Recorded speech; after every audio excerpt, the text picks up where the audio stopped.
할렐루야. 오늘 부른 찬양대로 하나님의 뜻이 또 속히 이루어질 줄로 믿습니다. 자, 오늘 창세기 16장 11절부터 12절 말씀을 통해서 그 손이 모든 사람들을 치겠고라는 제목으로 함께 은혜를 나누고자 합니다.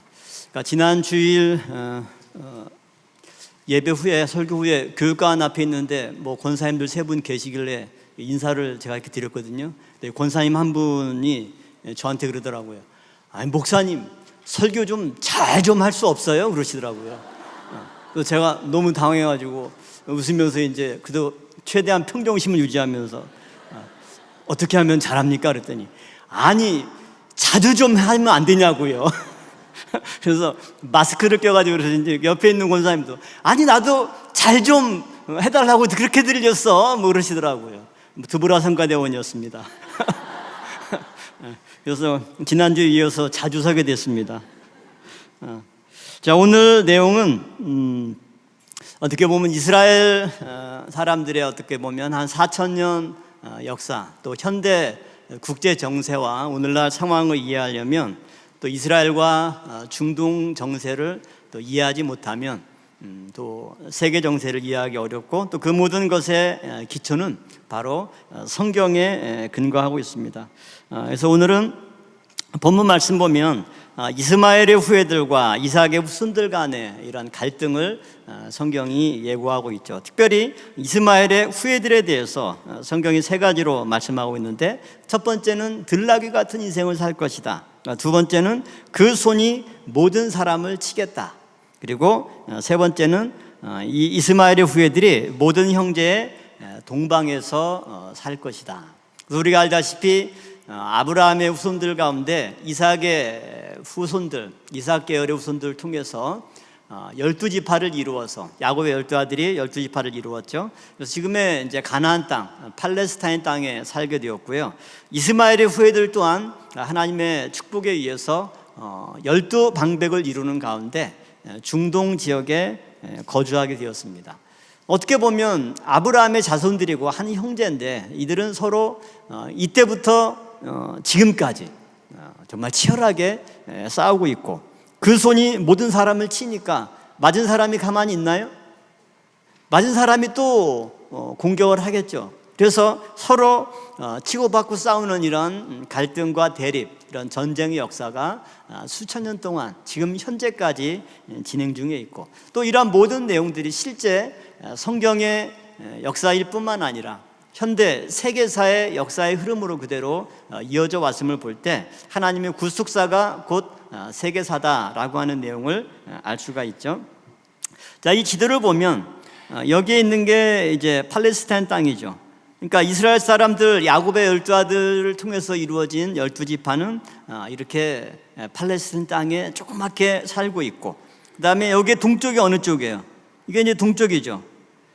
그러니까 이스마엘의 후예들은 이 형제들의 동쪽에 살고 있으니까 여기 사우디아라비아부터 이라크, 이란, 그러니까 이 모든 중동 지역 전체, 엄청나게 넓은 땅에 수많은 인구로 분포되어서 살고 있고, 또 이러한 세력, 이런 갈등들이 지금까지 이어져 오고 있다라고 하는 겁니다. 오늘날 지도로 보면 이스라엘 바로 옆에 있는 요르단이나 튀르키예는 이제 북쪽이면서도 동쪽이 되겠죠. 이라크, 사우디아라비아, 이란, 여러 중동 지역들이 형제 동쪽에 거하면서 이스마엘의 후예들로서 지금은 이슬람 세력 또는 아랍 세력, 이런 명칭으로 불리고 있습니다. 그래서 오늘은 이러한 이스라엘 역사를 또 성경의 근거에서 실제 현대 역사에서 어떻게 진행되어 왔는가, 이런 내용들을 볼 것이기 때문에 필기할 생각을 하지 마세요. 필기하려고 보면 굉장히 손도 아프고 머리가 복잡할 겁니다. 그냥 펜 놓으시고 앞에 보시면서 저와 함께 이제 쭉 이스라엘 역사가 어떻게 실제 역사 속에서 진행되어 왔는가를 함께 살펴보도록 하겠습니다. 자, 야곱과 에서의 후예들 간의 싸움도 있는데 성경 구절 나오니까 또 펜을 들어요. 창세기 25장 23절 말씀 보면, 여호와께서 그에게 이르시되 두 국민이 내 태중에 있구나, 두 민족이 내 복중에서부터 나누이리라. 이 족속이 저 족속보다 강하겠고 큰 자는 어린 자를 섬기리라 하였더라. 자, 이스마엘과 이삭의 후손들 간의 다툼도 오늘 본문에서 말씀하고 있고, 또 그 이후에 이제 이삭의 아들들 가운데 야곱과 에서 쌍둥이가 있는데, 이 두 민족도 역시 뱃속에서부터 싸우면서 계속해서 싸우게 되는데, 그 싸움의 결과가 어떻게 됩니까? 큰 자가 어떻게 돼요? 어린 자를 섬기리라. 누가 큰 자예요? 에서가 큰 자죠. 또 그 위로 올라가면 이삭에 비해서 이스마엘이 큰 자죠. 근데 이 싸움의 결과는, 시작은 이스마엘이 먼저 들나귀처럼 그 손으로 자기 형제들을 쳤지만 그 결국은 어떻게 됩니까? 큰 자가 어린 자를 섬기는 결과로 그 결말을 예표하고 있다라고 하는 거죠. 그래서 역사상 이스마엘과 이런 에서의 후손들이 큰 자가 되어서 아라비아 반도에 정착을 했습니다. 그리고 이삭과 야곱의 후손들은 팔레스타인 땅, 즉 가나안 땅에 거하는, 어떻게 보면 땅덩어리도 어때요? 비교할 수 없이 작은 지역에 인구수도 비교할 수가 없습니다. 아주 적은 그런 인구로 살고 있는 게 이삭과 야곱의 후손들이 되겠죠. 그러면 오늘날 우리가 세계 정세를 이해하기 위해서는 여러 가지 몇 가지 핵심적인 질문을 할 수가 있는데, 왜 이스라엘 사람들은 이란 등 아랍권과 이렇게 대립하고 있는가? 그다음에 왜 미국 등 서구권 국가는 이스라엘 편에, 일방적으로 그냥 무조건 이스라엘 편에 서잖아요. 그리고 세 번째, 왜 이스라엘은 또 최근에 이란의 핵시설을 공격하게 되는데, 이런 것들이 어떻게 보면 다 역사적으로 또 국제 정세적인 역학도 있지만 또 성경적인 그 기원, 출발점, 성경의 배경을 둔 그러한 기원을 가지고 있다라고 하는 거죠. 이러한 사건의 핵심적인 배경은 바로 성경에서 우리가 답을 찾을 수 있기 때문에, 오늘날 어떻게 보면 국제 정세의 핵심적인 질문들에 대한 답을 성경을 통해서, 또 이스라엘이 걸어왔던 역사를 통해서 찾아보도록 하겠습니다. 자, 첫 번째로 이슬람의 등장과 기독교 세력과의 갈등이라는 주제로 보도록 하겠습니다. 자, 먼저 이슬람의 등장과 예루살렘의 점령입니다. 이스마엘의 후예들이 지금의 아라비아 반도에, 이스라엘의 동쪽에 이제 거주하게 되었죠. 처음부터 이렇게 피터지게 싸우지는 않았죠. 그런데 이 이스마엘의 후예들 사이에서 누가 등장했습니까? AD 622년에 이제 무함마드가 등장을 해서 메카에서 메디나로 이주를 했을 때, 이슬람 역사에서는 AD 622년을 이슬람 세력의 출발점, 시작점으로 봅니다. 그리고 오늘날 사우디아라비아의 메카가 모든 이슬람교의 중심지가 되었죠. 그러니까 이스마엘의 후예들이 그 지역에 살고 있는데, 그 지역에서 마호멧이 등장하면서 종교가 뭘로 바뀌어버리는 거예요? 이슬람교로 바뀌어버린 겁니다. 그리고 마호멧은 아브라함의 후손이고 선지자 중에 한 사람으로 이렇게 이제 불려지고 있죠. 그래서 혈통적으로 아브라함의 후손들로 이루어진 형제 국가가 종교적으로는 이제 이슬람교를 채택하게 되고, 이 이슬람교를 중심으로 모든 형제들이 이제 하나로 뭉치게 되는 거죠. 그리고 이러한 이슬람 세력들이 638년에 어디를 점령하니까 예루살렘을 점령하게 되죠. 이때부터 이제 이삭의 후예들과 갈등이 시작될 수밖에 없겠죠. 그리고 이 예루살렘은 이 무함마드가 꿈에 지금 모리아산 성전산에서 하늘에 올라 알라 신을 만났다라고 알려진 그런 장소예요. 그래서 이들이 이제 예루살렘을 점령한 다음에 솔로몬 때 지었던 그 성전 자리에 그것을 허물고 뭘 지었습니까? 알 아크사라고 하는 이슬람 무스크, 이슬람 사원을 거기다 건축해버리고 마는 거죠. 이게 AD 691년입니다. 우리가 지금 현재 이스라엘의 이런 예루살렘의 모습, 그러니까 알 아크사 이제 바위, 그 황금동 성전을 건축을 했죠. 그래서 이게 이제 691년에 이제 건축한 그런 형태가 지금까지 계속 이어져 오고 있는 거죠. 그래서 예루살렘은, 그리고 이스라엘은 어떻게 보면 세계 3대 종교 세력이 여기에 다 이렇게 맞물려 있고, 그야말로 마지막 3차 대전의 화약고가 될 만한, 근원지가 될 만한 중심 세력이 되고 있는 거죠. 그래서 이러한 이슬람의 발흥을 보면, 자, 이쪽이 이제 예루살렘이잖아요. 예루살렘인데, 이 아라비아 반도에 이슬람 종교가 이제 어떻게 퍼지게 되냐면, 여기 이제 사우디아라비아의 이제 메카입니다. 여기서부터 시작된 게 뭐 사우디아라비아뿐만 아니라 북아프리카 지역, 이집트 지역이죠. 이집트부터 여기 맨 끝에는 이제 모로코까지, 북아프리카 지역과 그 다음에 바그다드에 있는 이라크, 그 다음에 이란, 또 이슬람 세력이 인도까지, 무굴 제국 인도까지 그 세력을 넓혔기 때문에 지도로 보면 순식간에 이슬람교 자체가 이 동쪽 지역 거의 전체와 북아프리카 지역을 점령할 정도로 빠른 속도로 이슬람 세력화를 하게 됩니다.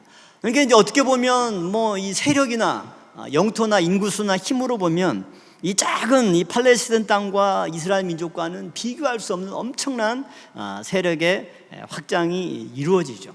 그래서 이런 지도를 보면 여러분들은 하나님의 놀라운 구속사의 섭리에 감탄을 금할 수가 없는데, 사도 바울을 하나님이 왜 로마로 인도하셨을까?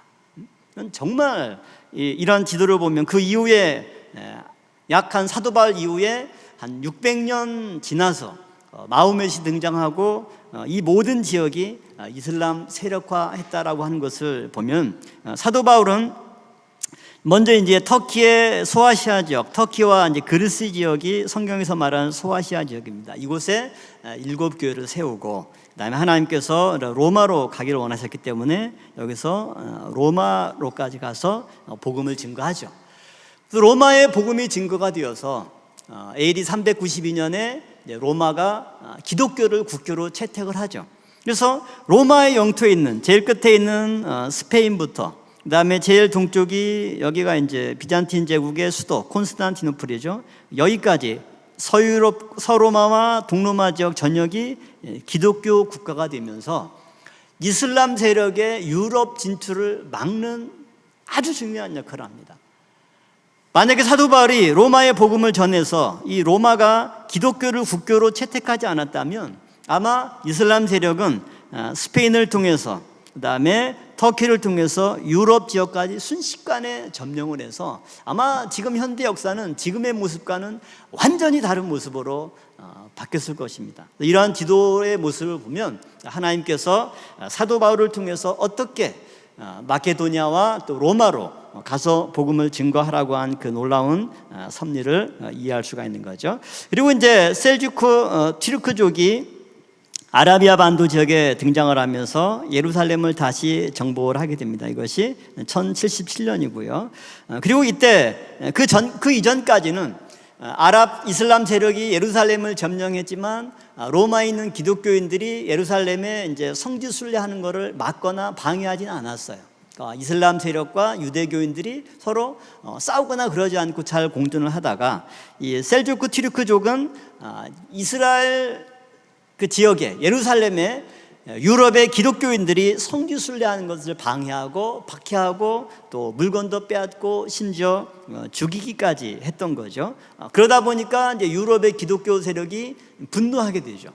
그러한 것을 이용해서 교황 우르반 1세가 뭘 일으켰습니까? 1095년에 드디어 십자군 전쟁을 일으켜서 한 200년 동안 8차례에 걸쳐서 유럽 국가들이 군인들을 일으켜서 이제 예루살렘 탈환을 목적으로, 예루살렘 성전 탈환을 명분으로 이제 십자군 전쟁을 일으키는 거죠. 십자군 전쟁으로 이제 이슬람 세력과 기독교 세력 간의 본격적인 가장 치열한 전쟁과 갈등이 시작이 되기 때문에 이때부터 이슬람 세력과 서구 유럽의 이런 기독교 세력의 갈등이 이제 본격적으로 시작되었다라고 보면 되시겠습니다.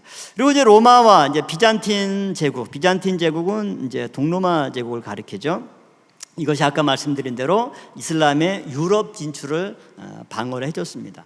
이슬람 세력은 육지에서는 강하지만 해전에서는 굉장히 약했죠. 그래서 아까 이 지도를 보면 이게 이제 지중해인데 이슬람 세력이 해전에 강했으면 배를 타고 유럽을 순식간에 정복할 수 있었을 것입니다. 근데 이슬람 세력은 육지에서는 굉장히 강한데 해전은 약했고, 그 당시 이 바다는 누가 장악했냐면 지금의 이제 이태리가 이 지중해 바다의 패권을 장악하고 있었습니다. 그렇기 때문에 이 이슬람 세력은 모로코, 지금 모로코에서 스페인하고 이게 이제 지브롤터 해협인데 이 해협 사이의 간격이 14km밖에 안 돼요. 그러니까 배 타고 조금만 가면 되기 때문에 이슬람 세력이 이제 스페인 지역에는 조금 진출을 했었고요. 그 다음에 유럽으로 가려면 반드시 콘스탄티노플을 함락을 시켜야 터키에서 이제 유럽으로 넘어가는데, 이 콘스탄티노플 성이 그야말로 난공불락의 요새죠. 그래서 이게 언제까지 버텼냐면 1453년 오스만 투르크 제국에 점령당할 때까지 15세기까지 이걸 버텨줬습니다. 한마디로 이슬람 세력이 유럽에 넘어오지 못하도록 방어하는 그런 역할들을 이 동로마 제국이 철저하게 그 역할을 감당을 했던 거죠. 그래서 이슬람 세력은 이제 스페인 지역에 일부 침투했었고, 콘스탄티노플이 1453년 함락하기까지 이슬람 세력의 유럽 진출을 막았던 거죠. 그리고 콘스탄티노플이 이제 아랍식 발음은 이스탄불이고요. 그다음에 유럽식 발음은 이제 콘스탄티누스 황제가 건설했기 때문에 콘스탄티노플이라고 명명을 했죠. 오스만 투르크족에 함락되어 오늘날 이제 터키도 튀르키예도 이슬람 세력이 되었지만, 바로 그 옆에 그리스부터는 유럽으로서 기독교 국가의 정체성을 유지하고 있는 그러한 상태입니다. 자, 그러면 이스라엘이 멸망한 이후에 이제 유대인의 핍박 역사를 볼 수 있는데, 기독교와 이슬람은 이제 이런 관계로 현대까지 쭉 이어져 왔습니다. 그 와중에 유대인들의 역사는 어떻게 되었는가? 자, 이스라엘의 멸망과 박해의 시작인데요. 우리는 성경에서 알다시피 북이스라엘과 남유다는 BC 722년과 586년에 각각 아수르와 바벨론에 의해서 멸망이 되었죠. 그리고 남유다는 바벨론 포로 생활과 예루살렘에 귀환했는데, 이때 귀환령을 내린 사람이 바사 제국의 왕 누군가요? 고레스 왕이죠. 그럼 바사 제국이 지금 지역으로 하면 어느 지역이에요? 이란 지역입니다.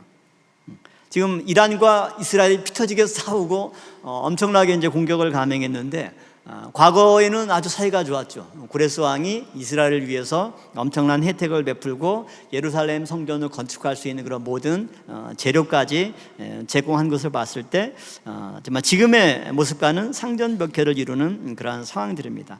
그리고 이제 BC 63년에 로마가 지중해 패권을 장악하면서 이스라엘 백성들이 살고 있는 팔레스타인 땅도 로마가 점령하면서 예수님이 탄생할 당시에는 이스라엘이 누구의 식민지가 되었습니까?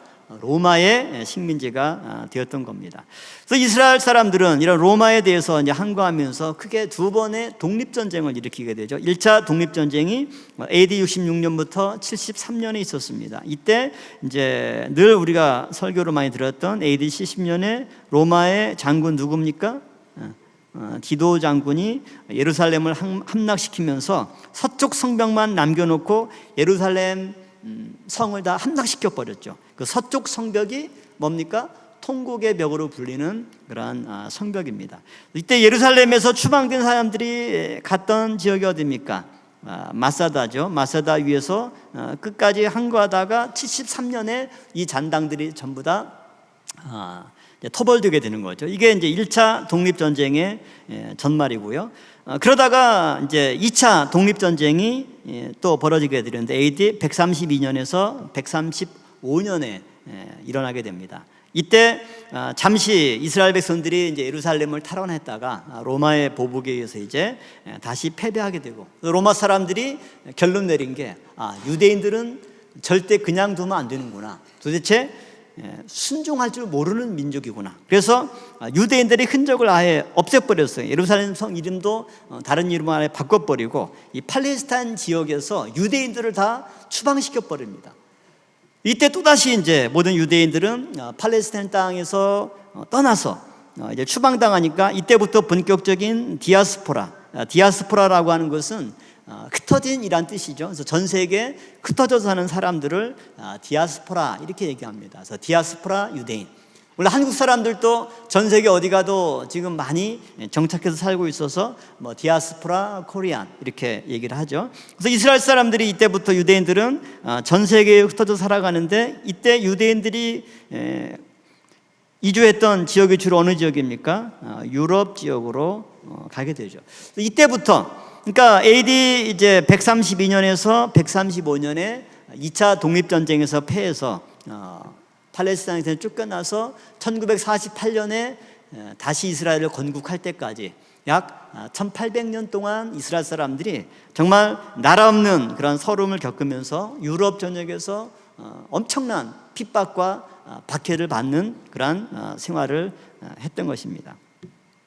이 디아스포라 유대인들은 이처럼 2차 독립전쟁의 실패로 팔레스타인 땅에서 쫓겨나서 전 세계로 흩어져 사는 신세로 전락했는데, 이때 스페인으로 이주한 유대인들을 세파르딤이라고 얘기하고요, 독일이나 프랑스 쪽으로 간 유대인들을 아슈케나짐, 그러니까 디아스포라 유대인들을 이렇게 분류를 합니다.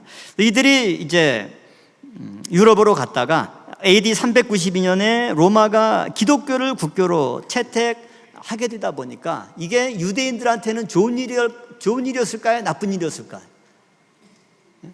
로마가 이제 국교를 기독교로 채택을 했어요.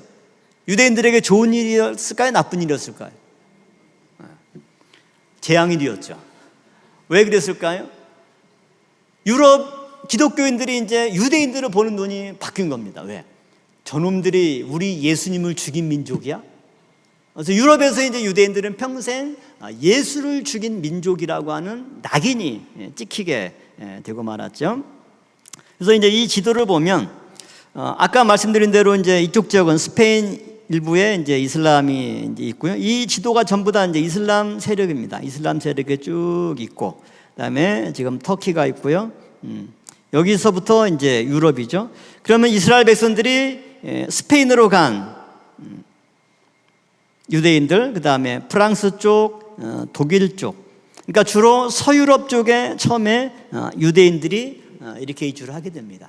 그러다가 이따 설명드리겠지만 엄청난 박해를 받으면서 점점 동유럽으로 또 이주를 하죠. 어디까지 갑니까? 러시아 쪽까지 쭉 가서 이스라엘을 1948년에 건국할 때 전 세계에서 이제 팔레스타인 땅으로 유대인들이 귀환하는데, 어디에서 가장 많이 귀환합니까? 러시아에서 가장 많은 유대인들이 귀환을 하죠. 그 이유가 1700년 동안 유럽 사회에서 유대인들은 엄청난 박해를 받으면서 동유럽과 러시아로 이렇게 피난을 가는 그러한 상황이 되었던 거죠. 그래서 유럽 사회에 확산된 그런 반유대주의와 유대인의 학살, 이 내용을 간략하게 살펴봐야 됩니다. 이것은 굉장히 뿌리가 깊습니다. 이미 392년에 이제 기독교를 국교로 채택했지만 312년에 이제 콘스탄티누스 황제가 기독교를 정상 종교로 인정하면서 이제 4세기 들어오면서 이 로마 사회에 기독교에 대해서 이제 우호적인 그런 분위기가 형성이 되었죠. 그래서 AD 380년경 교부 중에 한 사람인 요한 크리소스톰은 유대교를 뭐라고 얘기하느냐? 인간 예수를 죽음에 이르게 한 것은 유대인이며, 따라서 기독교 최대적은 누구다? 유대인이다. 그다음에 유대인은 존재하지 말아야 할 악마이다.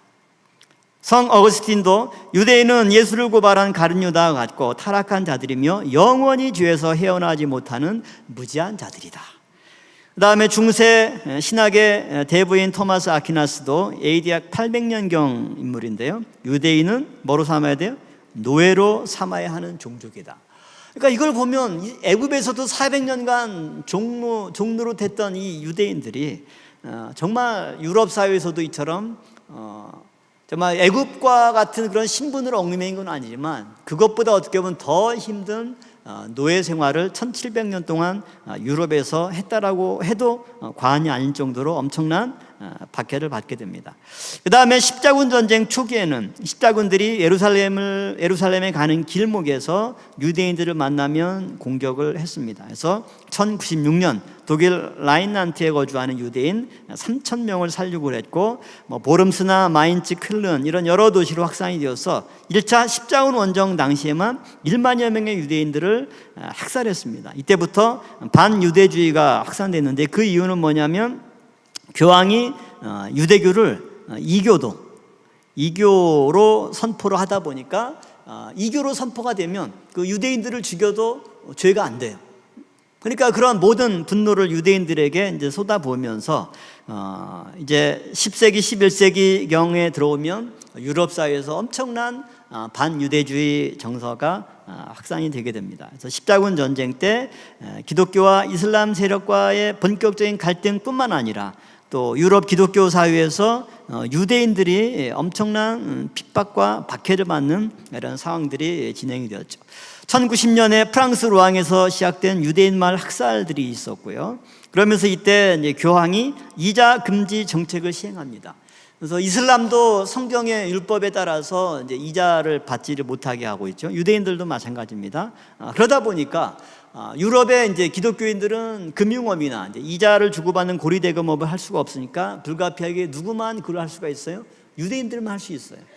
그러니까 이제 이것도 사실 되게 웃긴 게, 그러니까 유럽의 기독교인들이 자기들끼리 못하니까 유대인들에게 돈을 꾸거나 빌리고, 또 유대인들은 또 기독교인들한테 이렇게 해주고, 그러니까 유대인들을 이렇게 박해하면서 또 실질적인 이런 금융은 유대인들한테 맡기는데, 이게 이때는 엄청난 박해였는데 지금은 어때요?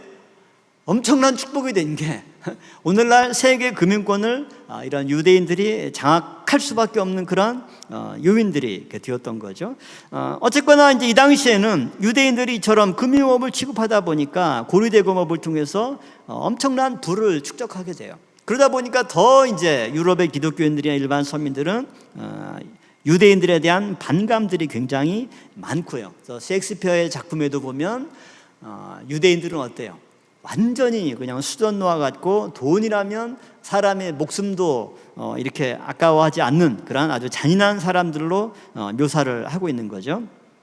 그리고 이제 유대인들은 그 당시 유럽의 상인조합인 길드에 끼지 못하게 또 배제를 시켰죠. 그러다 보니까 이 중세 유럽에서 유대인들이 택할 수 있는 직업은 이런 고리대금, 금융업과 그 다음에 이제 의학. 이 당시에는 의학이 이제 굉장히 천한 직업이었고요. 법학, 예술, 이런 것만 유대인들이 할 수가 있었어요.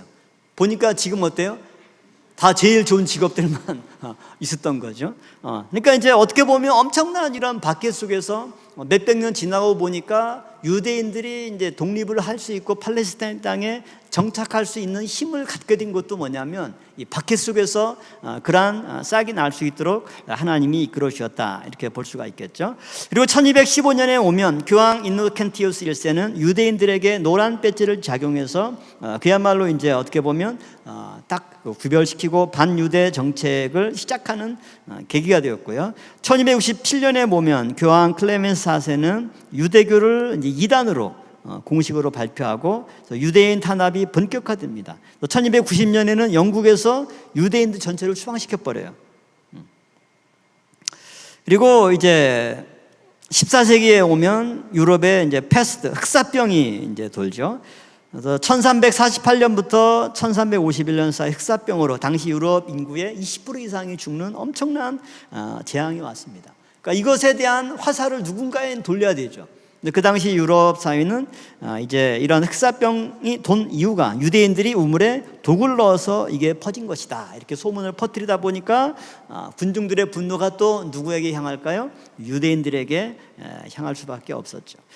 그리고 1392년에서는 유럽에서, 프랑스에서도 유대인들을 다 추방합니다. 그러니까 이제 서유럽에 정착했던 유대인들이 추방당하면서 이제 동쪽으로 이주할 수밖에 없었죠.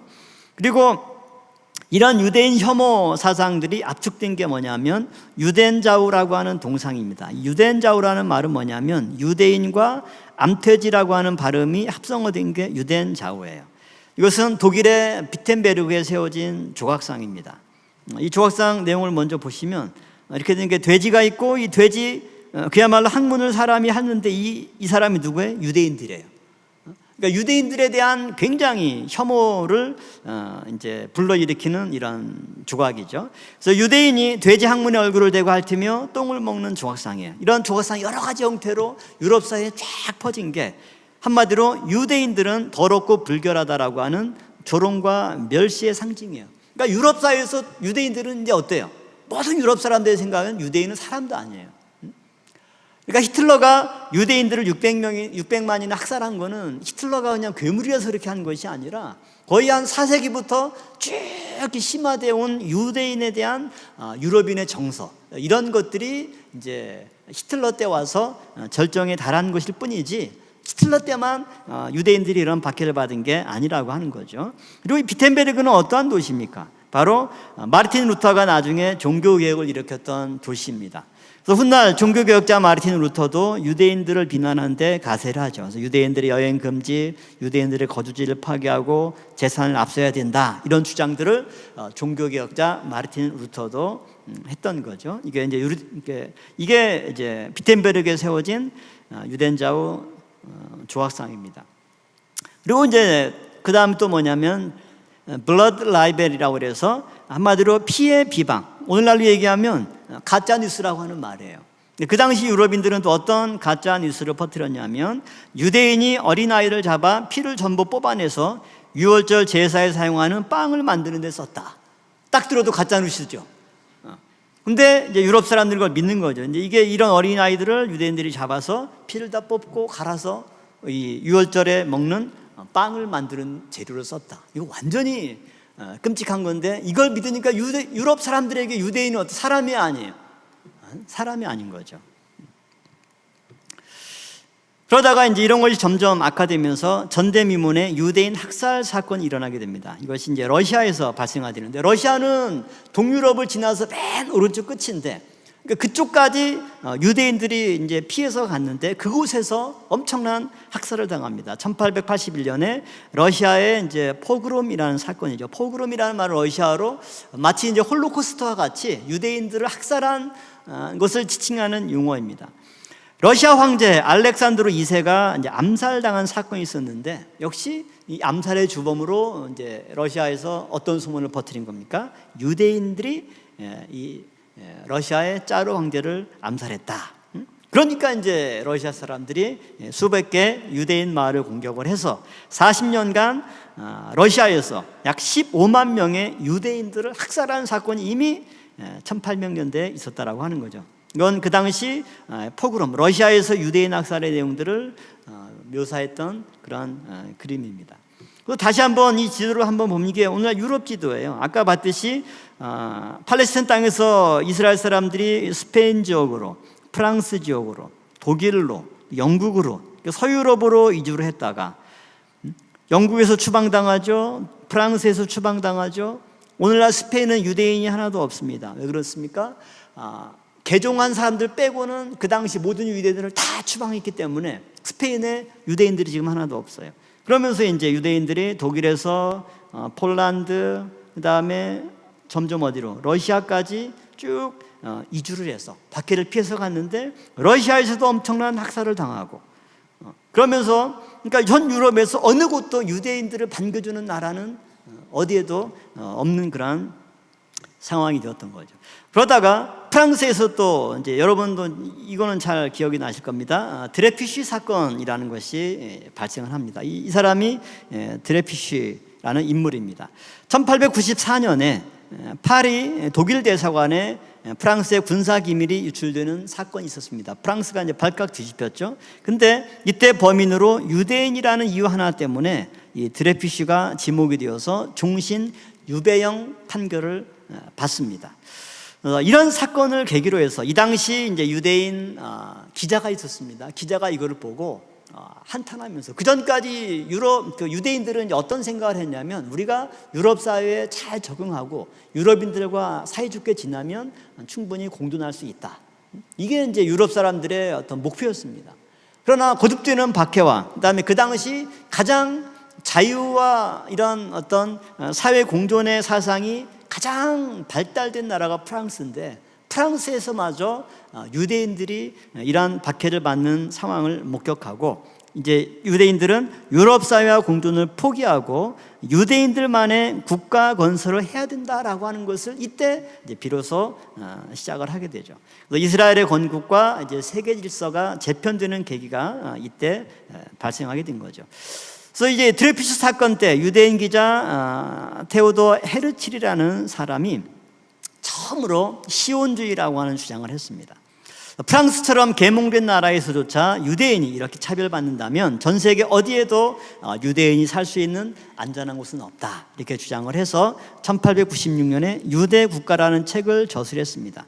여기서 이 헤르츠는 조상들이 살던 이스라엘 땅에 다시 유대인 국가를 세워야 한다 이렇게 주장을 했고요. 이런 헤르츠의 시온주의 사상이 등장한 이후에 1897년에 스위스 바젤에서 제1회 시온주의자 총회가 열리게 되고요. 이 당시 이제 유대인 부호인 로스차일드 가문이 이제 엄청난 돈을 기부를 해서 이때부터 팔레스타인 땅에 있는 아랍인 지주들에게 땅을 사기 시작합니다. 유대인 민족 기금을 조성을 해서 이때부터 이제 팔레스타인 땅으로 돌아가기 위해서 그 유대인 기금을 조정해서 하나하나 땅을 매입을 하면서 이제 유럽 그 팔레스타인 땅에 이제 유럽의 유대인들이 증가하니까 원래 이제 거기에 이스라엘 백성들이 흩어지고 나간 다음에 누가 살고 있었어요? 아랍인들이 살고 있다가 다시 이제 이스라엘 사람들이 오니까 서서히 이제 갈등이 팔레스타인에서 발생하게 되죠. 그리고 이제 20세기 들어오면 이 팔레스타인 땅을 영국이 지배를 하고 있는데 영국이 이제 이중 플레이를 하게 되죠. 아랍 사람들에게 우리가 여기를 지배하고 있는 오스만 제국과 싸워서 승리하면 아랍을 위한 국가를 세워주겠다. 이게 1915년에 약속을 하고 또 유대인들에게도 우리가 승리하면 팔레스타인 땅을 너희들에게 주어서 나라를 세울 수 있도록 하겠다. 영국의 의무장관인 벨푸어가 1917년에 이러한 약속을 하게 됩니다. 뭐 이렇게 하면서 이제 갈등이 진행되다가 1930년대에 드디어 누가 등장합니까? 히틀러가 등장을 하죠. 그리고 600만 유대인의 학살이 이제 일어나게 되죠. 이러다 보니까 그동안 1800년 동안 유럽 사회가 누구를 핍박했어요? 유대인들을 엄청나게 핍박했는데 독일에서 히틀러가 이제 유대인들을 너무 잔인하게 600만이나 학살하는 걸 보면서 비로소 이제 우리가 무슨 짓을 한 거야? 우리가 잘못했구나. 이거를 깨달으면서 비로소 이제 유대인들에게 미안한 마음을 갖게 되는 거죠. 그래서 갑자기 이제 모든 유럽 사회나 영국이나 유엔에서 이스라엘 사람들을 팔레스타인 땅에 정착해서 국가를 세우는 것을 우리가 도와야 한다라고 하는 여론으로 이때 바뀌기 시작합니다. 그래서 유엔에서 팔레스타인 땅에 아랍인과 유대인 구역을 나눠서 공존하는 안건이 1947년 11월 29일에 통과가 되고 48년 5월 14일에 드디어 이스라엘의 건국을 벤구리온이 초대 총리죠 선포하게 됩니다. 한번 생각해 보세요. 여러분이 이스라엘 사람이라면 얼마나 감동적이고 얼마나 정말 그 땅에 대한 이제 아무리 좁고 하지만 역시 우리가 살던 우리 조상들이 살던 이 땅에서 우리가 와서 이제 더 이상 박해와 또 핍박과 또 쫓겨날 일이 없는 그러한 삶을 살 수 있겠구나. 이런 감동이 이스라엘 백성들에게 나타날 수밖에 없었죠.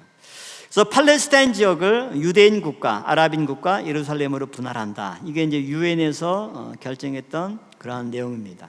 그래서 원래는 이 팔레스타인 땅에 아랍인들이 이렇게 살고 있던 곳에 1940년대 들어가면 이제 하얀색이 점점 이제 이스라엘 사람들이 사는 지역이고 이게 점점 이렇게 늘어납니다.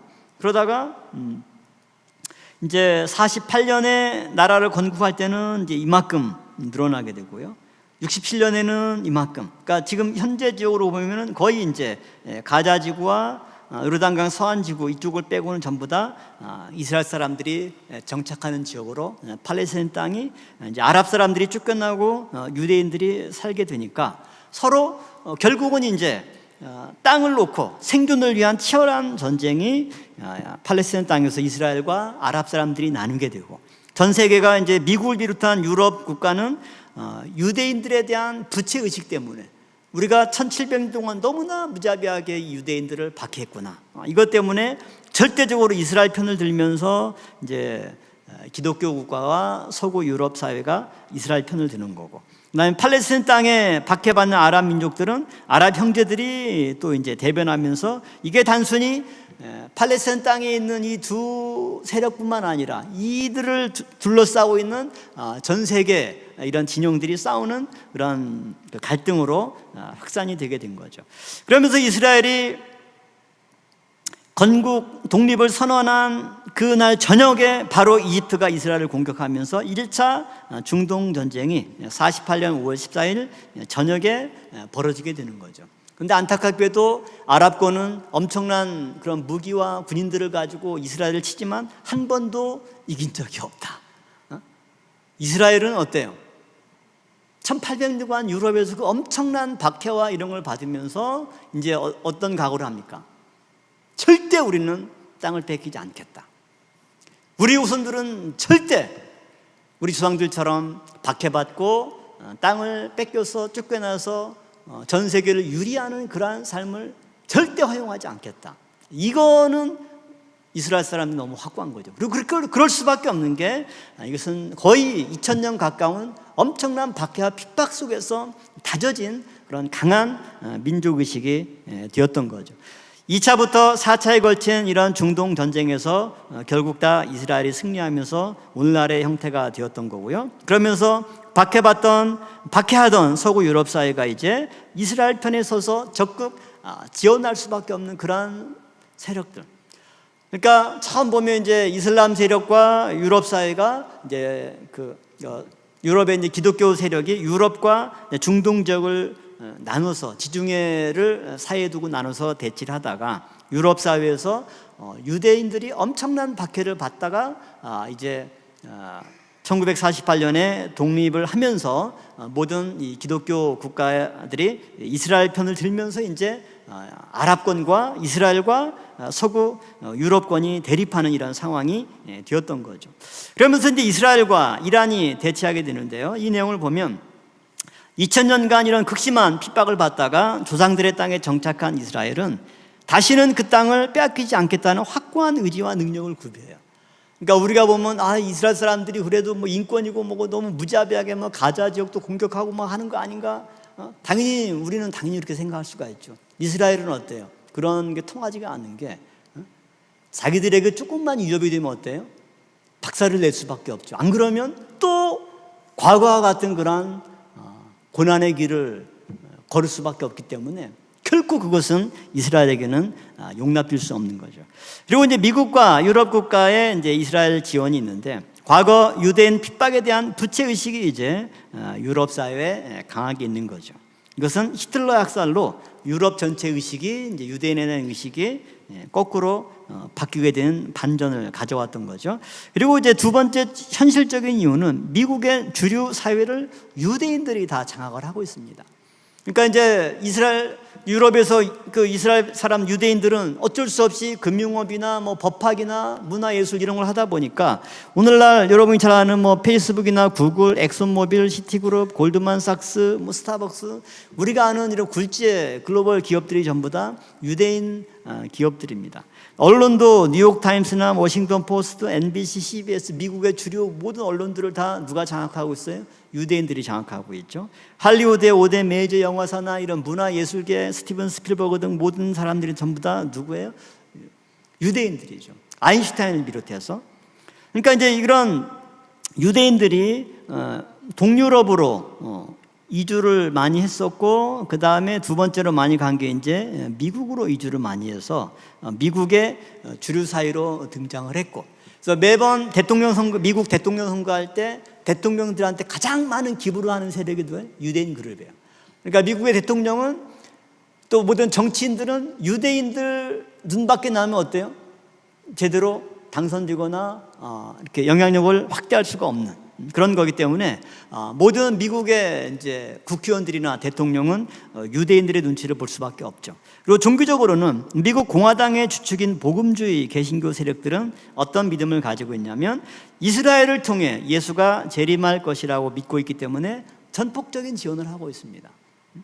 그러니까 유대인들이 박해받은 것에 대한 미안한 마음도 있고, 그다음에 이런 개신교 세력의 신앙들이 있는데 이런 생각을 가진 사람들이 약 한 1억 명 정도가 돼요. 그렇기 때문에 여러 가지 이런 정치적인 이유 때문에 미국은 이스라엘의 절대적인 우방이 되는 거죠. 그래서 미국은 현재도 이스라엘의 절대 우방이자 보호 세력으로 매년 약 한 5조 원 정도 38억 달러에 대한 군사 원조를 매년 하고 있고, 이스라엘이 누구와 싸운 이번에 이란하고 싸울 때도 이스라엘이 싸우면 무조건 뭐 말리는 척하면서도 어때요? 항공모함 보내고 모든 무기를 보내면서 절대적으로 이스라엘 편을 들 수밖에 없는 그런 이유들이 있는 거죠. 그러면서 이제 이스라엘과 이란이 대치하게 됐는데, 이슬람 세력은 그 이후에 어떻게 배치가 되냐면 수니파 이스라엘과 이슬람과 시아파 이슬람으로 바뀌게 됩니다. 수니파는 종주국이 사우디아라비아입니다. 요르단, 카타르나 이집트, 그다음에 동남아에 있는 인도나 말레이시아나 이런 지역의 이슬람이 숫자적으로 훨씬 많죠. 근데 이제 이런 그 수니파 이슬람은 대부분 이제 미국과 관계가 비교적 좋은 편이고요. 역시 이스라엘과도 관계가 좋습니다.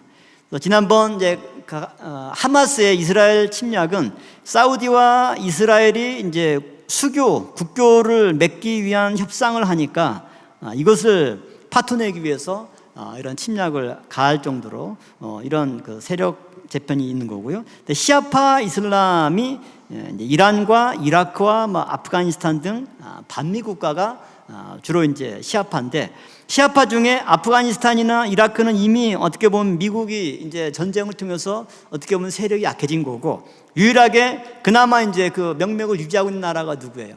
이란이죠.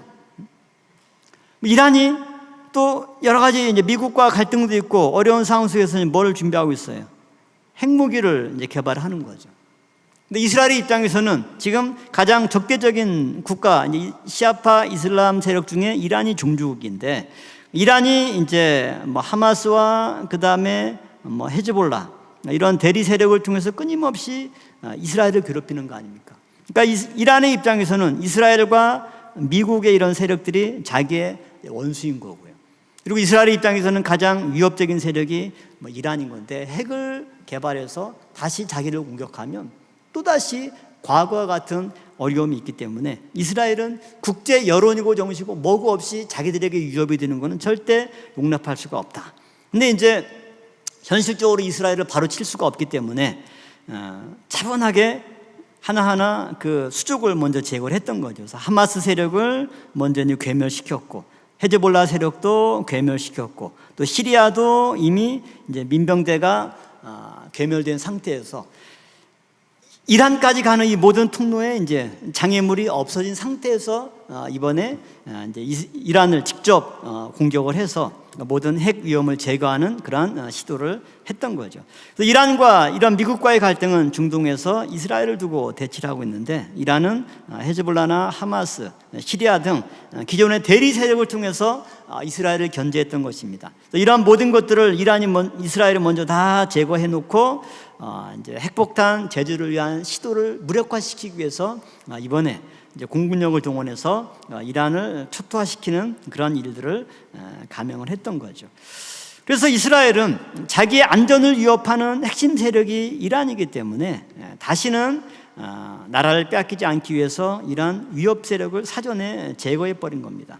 그래서 이스라엘의 공군력이 이제 이란 이런 핵시설이 있는 곳을 다 무력화시킨 건데, 6.1 전쟁 때도 이스라엘이 똑같은 전법을 썼습니다. 그러니까 아랍권 지역의 모든 공군력을 다 방공망을 초토화시킨 다음에 비행기로 가서 다 초토화시켜서 6일 만에 전쟁을 끝냈던 것처럼, 이번에도 이란의 그런 방공망을 초토화하고 이제 모든 그런 공군력을 이제 무력화시켜서 직접 비행기를 보내서 이란의 이러한 모든 영공을 막 자기 집 드나들듯이 이제 공격을 했던 거죠. 그래서 이와 같은 내용들을 통해서 우리는 이스라엘이 왜 이처럼 이란과 이런 아랍 세력과의 그런 관계에 있어서 강경한 입장을 가지고 이런 분쟁을 유발하는가? 이것은 1800년 동안 겪었던 이런 엄청난 시련의 역사 속에서 정말 다시금 이스라엘은 하나님의 은혜로 자기들의 조상들의 땅을 되찾았기 때문에 이 땅을 지키고자 하는 그러한 결연한 의지로 현재 이와 같은 일들이 이제 진행이 되고 있다라고 하는 거죠. 결론적으로 우리는 예수님의 말씀 가운데 무화과 나무 비유를 배우라라고 하는 말씀을 주목할 필요가 있습니다. 아까 처음 본문에서 서두에 서로 상대방을 치었던 이스마엘의 세력과 이스라엘 세력, 서로 동편에 맞은편에 마주하고 전쟁을 벌이고 있는 거죠. 창세기 25장 23절에 야곱과 에서의 경우 큰 자가 작은 자를 섬길 것이다, 이렇게 말씀하고 있죠. 이것은 이스라엘을 둘러싼 이스라엘과 아랍권과의 이런 패권 다툼의 결과, 이것을 통해서 구속사의 흐름을 알 수가 있는 거죠. 마태복음 24장 32절 33절 말씀 보면 무화과 나무의 비유를 배우라. 그 가지가 연화해지고 잎사귀를 내면 여름이 가까운 줄 아나니 이와 같이 너희도 이 모든 일을 보거든 인자가 가까이 곧 문 앞에 이른 줄 알라. 무화과 나무는 뭐에 대한 상징입니까? 이스라엘에 대한 상징이죠. 그러니까 무화과 나무의 어떤 가지가 연화해지고 잎사귀를 내는 내용들, 그러니까 이스라엘 역사의 이런 변화의 과정을 통해서 우리는 뭘 알 수가 있는 겁니까? 인자가 가까이 문 앞에 이르렀는지 아니면 한참 남았는지.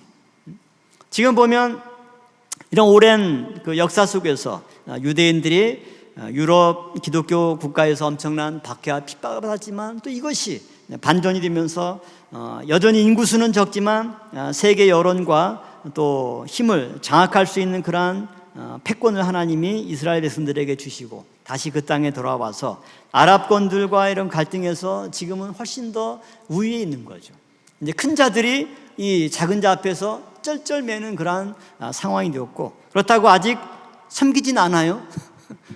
그러나 이런 모습들을 봤을 때 이런 모든 세계 역사가 하나님께서 말씀하셨던 이삭과 이스마엘 또 야곱과 에서의 관계를 통해서 그들의 후손들의 역사가 어떻게 전개되는가, 아직 구체적으로 선명하게 우리가 알 수 있는 정도까지는 아니지만 그러나 그런 흐름들을 봤을 때 이 세계 역사도 하나님의 구속사의 시간의 흐름 속에서 진행되고 있구나, 이것은 명확하게 알 수가 있는 것입니다. 오늘 우리는 이 내용을 통해서 오늘날 세계 정세와 그다음에 이런 모든 중요한 사건들이 결국은 성경의 이런 말씀에 기반해서 진행되고 있고 또 하나님의 섭리에 의해서 오늘날 모든 우리의 삶의 터전이 진행되고 있다라고 하는 것을 깨닫게 됩니다. 그런 측면에서 다시금 우리에게 주신 구속사 말씀을 깨닫고 열심히 증거할 때 또 하나님의 시간표대로 모든 구속사와 또 세계 역사가 온전히 완성이 될 줄로 믿습니다. 기도하고 마치도록 하겠습니다. 감사하신 아버지 하나님, 오늘도 귀한 예배를 우리에게 허락하여 주시고 또 이스마엘과 또 이삭과의 관계, 또 야곱과 에서와의 관계 속에서 하나님이 처음 말씀하셨던 그 말씀대로 인류의 역사가 전개되고 펼쳐지면서 모든 사람들의 인류의 발자취가 하나님의 섭리의 손길대로 움직인다라고 하는 것을 깨닫게 인도하시니 진심으로 감사를 드리옵나이다. 무화과나무 잎사귀의 변화를 통해서 인자의 때를 알 수 있는 지혜를 얻듯이 참으로 이스라엘을 둘러싼 이런 세계 정세의 변화 속에서 또 하나님의 때를 깨달아 알 수 있는 저희들 줄 수 있도록 역사하여 주시옵소서. 이럴 때일수록 말씀에 집중하고 또 하나님의 구속 역사에 정말 주목할 때 하나님께서 당신의 시간표대로 하나님의 구속사의 큰 뜻과 계획대로 우리가 살아가는 인류 역사를 주관하여 주시옵소서. 다만 저희는 하나님의 뜻에 순종하고 이 말씀을 열심히 증거할 때 하나님의 구속 역사의 주역이 될 수 있도록 인도하여 주시옵소서. 모든 것 맡겨오며 예수님의 이름으로 감사 기도를 쌓옵나이다. 아멘.